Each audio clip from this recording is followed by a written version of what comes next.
Welcome to Papsquare Podcast, where we don't just scratch the surface, we go deeper. And we're going deep inside of Sin City Rehab with the Sin City Recap, episode 2. I asked for you to ask, and then you asked, and I'm answering. I'm going to answer all of your questions. I'm going to recap the episode the best I can.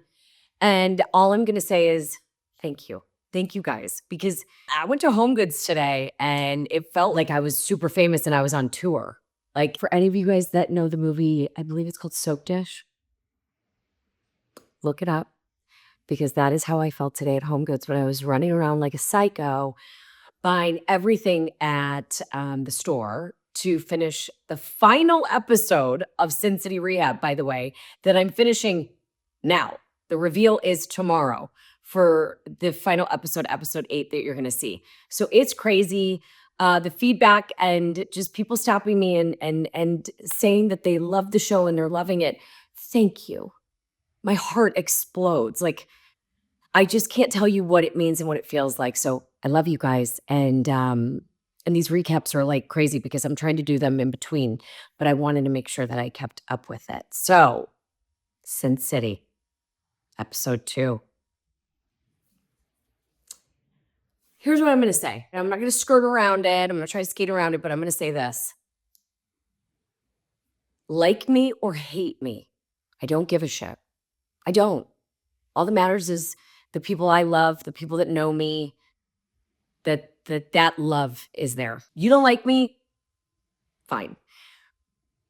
But when it comes to disrespecting me or someone I love, it's not going to just be me shutting my mouth. It's going to be me standing up for myself. It's going to be me standing up for my loved ones. And I will say this, for Jeremy and Deborah to be my first clients in Vegas with a house that I was so excited about. She's French. I love Paris. I love antiques. She loves antiques. Jeremy wants modern. So I'm going to try to mix the two. And here it is, this dream come true until it's not a dream anymore. And it becomes a nightmare. And it becomes something that I didn't want, need, or look for. And when I went into that coffee meeting, 20 minutes before I go meet Jeff, I get the call from Jeremy saying that his contractor told him that my designs look like shit. Now, I know we touched on this on the first recap, but I'm going to say this. My clients, Jeremy and Deborah, they hired me because they loved the designs that I do, right? And now here I am, and I have to walk into a meeting to talk about professional things like moving the wall. But now I have to totally reassess this meeting and only talk to him about the issue at hand, which is, why would you say that to our clients? And it was fully ignored right away, like fully ignored. Then he said, we can move the wall. It's good news. And I said, okay, well, the more important issue right now is that, like, why would you say that to Jeremy? Why would anybody say that? Like, and especially when we're working together, there are clients, there's nothing professional about doing that behind somebody's back or in front of my face. I mean, if you don't like something about me, okay. Or if we're working together and you don't like me, just don't try to sabotage me when all I want to do is make a beautiful home for our clients. And so that meeting didn't need to be that way. Nothing about it should have been about the wall. There should never be shit talking. I didn't talk anything behind anyone's back. I didn't say anything. I literally was just trying to champion for my clients. I was trying to move the wall. I was trying to get some insight into, like, well, if we can't move the wall, then what's the other option? And also, we were ready to shift if we couldn't move the wall. So everybody was like trying to play nice. And then it just wasn't. And 2 things that don't work: hanging up on somebody and walking out on somebody.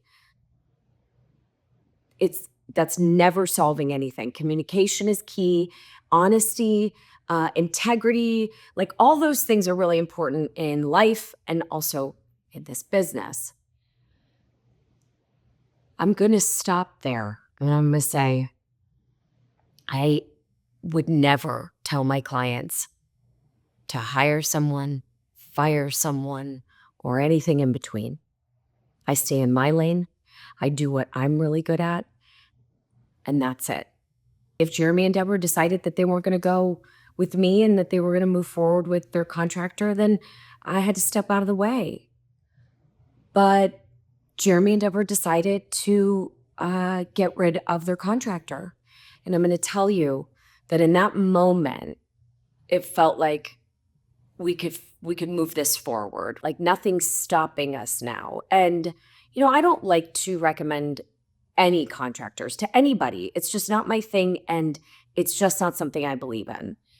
But because I had heard about these other contractors and, knew enough about them, I recommended them to Jeremy and Deborah. And I said, listen, I can only get them the interview. I can't get them the job. So you guys can interview them and see what you think. They ended up hiring them, and we ended up moving that wall and getting that opening for under $6,000.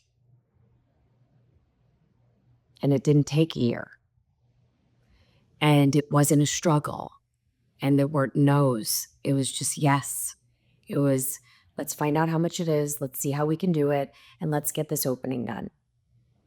And when I went into that scene, when you guys saw me with the new contractors and I saw the opening for the first time, and I was like, oh my God, that's amazing. And they're like, guess how much? And they told me, and I literally genuinely was like, what? No, this was just told to me and Jeremy and Deborah that it was going to be hundreds of thousands of dollars, that it was going to take a year, that it was almost impossible to do. And here I am being able to just move forward with this amazing floor plan. And I just feel like this business is hard enough that if you dream of it, it could and should become a reality. Because if the clients are willing to pay for it and if the timing works, then the answer is yes. It should always just be yes. Like yes is the best word. No is a roadblock. It's kind of a nasty word in this business because unless there's a real good reason why no needs to be the answer, then let's operate with yes. And we did. And the wall came down and the opening changed the game. And the kitchen, I don't think turned out like shit at the end. But you guys let me know what you think of the design at the end, because Jeremy and Deborah and the kids were blown away. And you guys had asked, there was one question about how, is this real? Is this edited? And I'm going to tell you that this is as close to a docuseries as you could possibly get. This is following real life, what happens when we have microphones on and the cameras are rolling, like it's all being filmed. And that's what this is. Obviously, I'm trying to fit a year of work into 42 minutes after like commercials and stuff for you guys to see what happens. All the while, I'm showing you kind of the storyline of the next clients, Rachel and Mitch, who I don't even get me started. They had the same contractor. It was happening at the same time. And I heard them say that they were struggling with the design and that they couldn't get a design that they loved, and that they kept hitting a wall, and that it wasn't what they wanted. And they felt like they didn't want to sacrifice it. And so they met with me, and I came in and was able to show them new floor plans. But of course, now at the same time, this conflict is happening with the contractor on the first job. Now he's the contractor on the second job. And I, again, am not going to say what any client should do with who they hire. But I did have to tell them what was going on with the other job, because that is my job, to be honest, to be forthcoming, and to be like, guys, if you do move forward with this contractor, I cannot work with you, like, in good faith and just for my health and my wellness. Like, I can't do it. And ultimately, Mitch and, Rachel have to make that decision. And so you'll see in the next episode how this all plays out because it's all happening in real life. But I had another question, like, how do you handle all of the stress, like, if you're not drinking anymore? And I will tell you something, it's fucking hard. It's fucking hard because when you go through stuff like that and you are feeling like you're like armoring up every day and like trying to defend yourself and do all this stuff, like, sure, do I want to go home and have a margarita? Yeah, but I don't. And also, it wasn't making me feel good. So, like, I just stay focused. I exercise a lot. I try to get the most sleep I can. I always tell like my friends and family, I'm like, I feel like a cell phone. Like at night, I have to like charge and I got to charge to 100% so I can get up and do all this all over again. But there's different ways to like relieve stress, like laughing and hanging out with my friends and being with my boyfriend and just like relaxing and like shutting it down. So that's the part that I've replaced with alcohol. I got another question. Am I on OnlyFans? No, I'm not. I'm not on OnlyFans. But my little brother wrote on the family chat and put a link and it was like Wiki Feet. And I didn't know what the hell it was. And I click on it and it's a foot fetish website. And you could put celebrities in there and see what their stars are. And I opened it up and I had my feet all over that website and I was 4 stars. And I thought, well, shit, if you're going to be something on some website, I want to be 5 stars, right? So I started making sure that my feet were in more of my Instagram photos. They steal from those photos and they put them on their site. Anyway, long story short, 5 stars.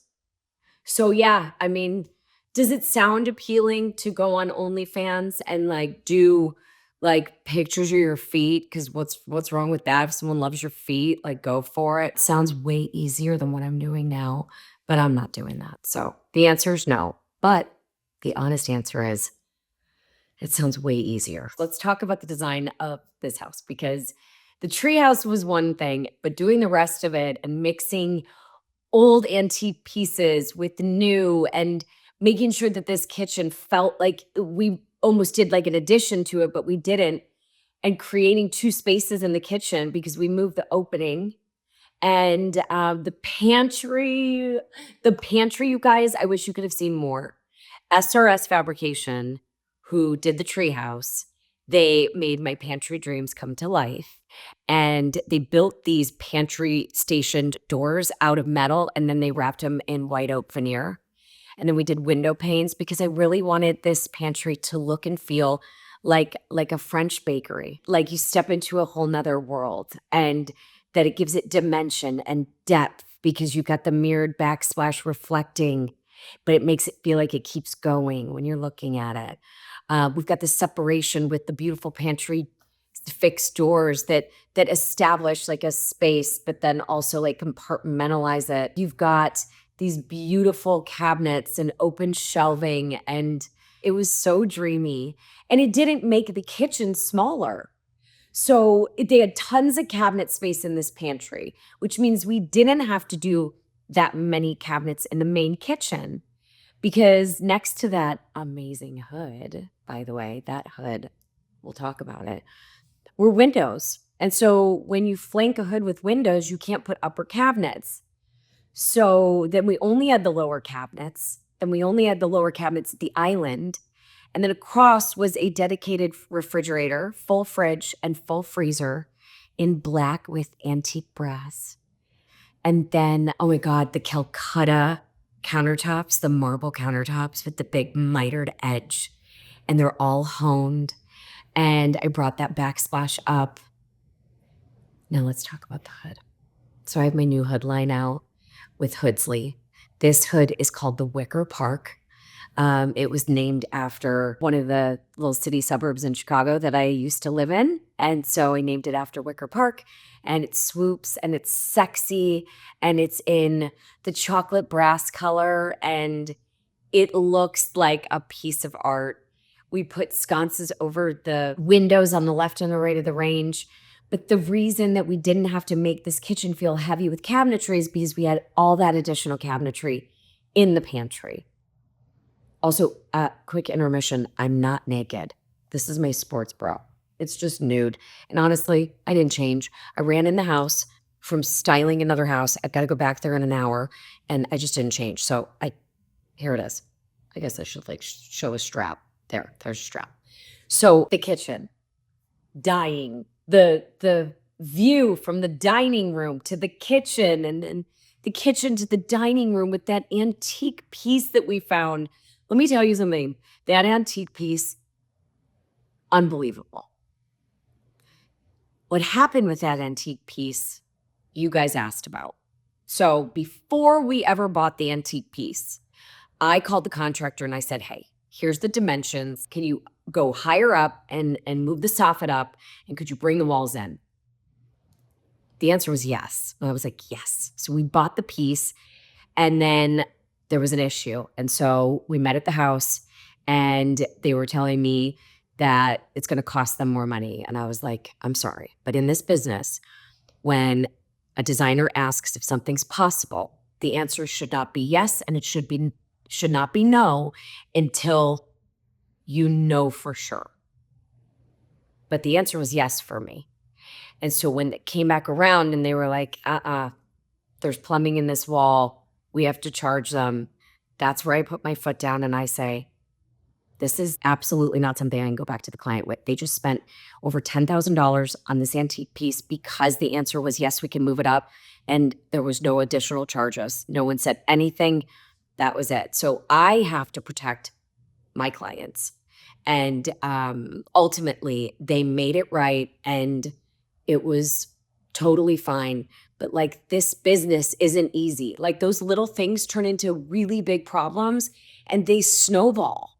And so it might seem like, ooh, it's just so dramatic. It is dramatic. In the moment, you're like, another thing. As long as you want to be a designer or in this business of design and build, it never ends.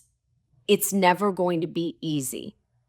It's just not. That's why there's just a handful of us that choose to be in the business and stay in the business because this is not an easy thing to do. You are babysitting people. You are managing people. You are putting out fires all the time. And then on top of it, I'm just sitting there and I'm trying to like protect myself and protect my clients. So it's a whole pile of stuff that I've got to do. So ultimately, we did not charge the client. The piece fit. It looks like it was meant to be. The front room, like those pieces in there and all the furniture is the client's. So me and my team, we specify all the furniture, all of it. And we show it to our clients and then they purchase it and we bring it in and we stage it and style it. And a lot of the pieces that you see in that episode are pieces from my personal collection, like my antique pieces and those pieces of art that you saw in the dining room and by the front door. Those are pieces that were made for me by an artist. And I use my own stuff to make sure it looks perfect. We're not staging on this episode. This is all their stuff. And at the end, if they want to keep the accessories and they want to keep anything, I tell them how much it costs and then they can keep it. Because obviously, like, I want them to have a house that's gorgeous. I don't want to just show them something that they see and then take it away. So, yeah, Jeremy and Deborah kept so much of it. And they live 5 minutes from me. And they are truly friends of mine. They came to the premiere party. They are just amazing people. I can't wait for you guys to see the next episode and the next design. But I hope you love this one. I hope you love these podcasts because you guys asking me questions and me being able to answer and give some background just makes me feel like I'm letting you more into the process and how this stuff really works. So keep asking. Some of you guys asked some really nasty ass shit. So why don't we keep it to questions about the episode only, and then we'll go from there. So clean it up over there, and I'll see you on the next Sin City recap on Papsquare Podcast.